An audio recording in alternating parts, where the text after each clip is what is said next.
Okay, let's go to Johnson City, Tennessee. Green Stadium on a beautiful day for some football. As you can see, I ran into my old teammate, Al Blunt. Shout out to Al Blunt as we get things started. Bucks already down by 3, and they try to go for a field goal, but they miss.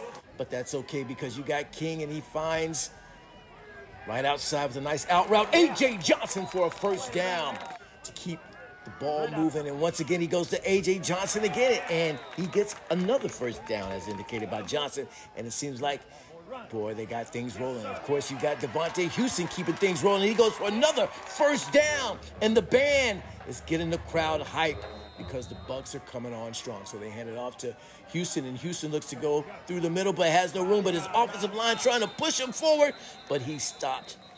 And this time, King decides to call his own number. He keeps it himself, but once again, he's stuffed by the Mocs, nowhere to go. This time, King with a little play-action pass, looks to go across the middle and just overthrows his receiver, and that's going to force the Salvador High School kicker, Ewan Johnson, to go for the field goal, and it is good, and the Bucks are now on the board. It's all tied up 3-3. But wait a minute, the Mocs say, hey, we got some work to do, but so do the Bucks, as stuffed in the backfield by number 0, Cody Goatley. But you know what? They got a quarterback, and he's got a pretty good arm, and he finds into the end zone. Touchdown, Mocs. As they send the crowd, but not their crowd, with the few that came from Chattanooga, and that's going to put it 10-3, and the Bucks get a nice return, and it's going to bring it around midfield to set the Bucks up to try to come back. And this time, King, he looks and he hands it off to his running back, and that is Houston for a first down, Buccaneers. This time, King rolls out, but he has nowhere to go, but down he is dumped in the backfield. That's going to get the ball back over to the Mocs, and across the middle, he finds the receiver, and he's got a little bit of room as he's dashing down the sideline. That's number 6, Chris Demikrit. I believe that's his name. Anyway, I may have mispronounced it, but anyway, the Mocs keeping the drive alive, keeping the ball moving. That's still running back Reggie Dawson. This time, quarterback finds number 4, A.J. Little, and he gets knocked out of bounds as he gets a first down for the Mocs. That's going to take it out.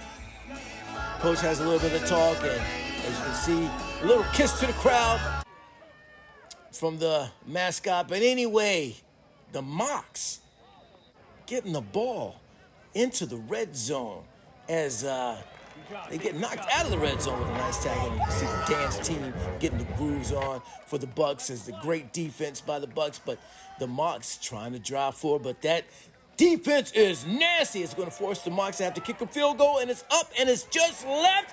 And guess what? The Bucks have new life.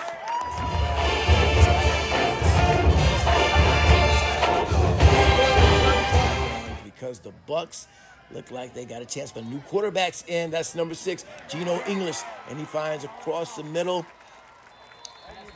Just missed it. That's A.J. Johnson for the first down this time. English decides to go high, and he finds, looks like it's picked off, but there's, wait a minute, flag on a play, and that's going to move the ball for the Buccaneers, and the Bucks looking to push the ball forward, but whoops, ball gets loose, and now they go right back. But English wants to keep the ball in the air, and he does, and into the end zone, he finds for a touchdown, A.J. Johnson, as he does a nice little dance for the camera to get the crowd hyped and excited. As you can see, the Bucks are back in it. And the dance team knows it. It's 10-10. We got a game now. And look at the Buccaneer defense. Stingy, nasty, wanting to get after it. But they do, and the ball gets loose, and it falls into the hands of the Bucks.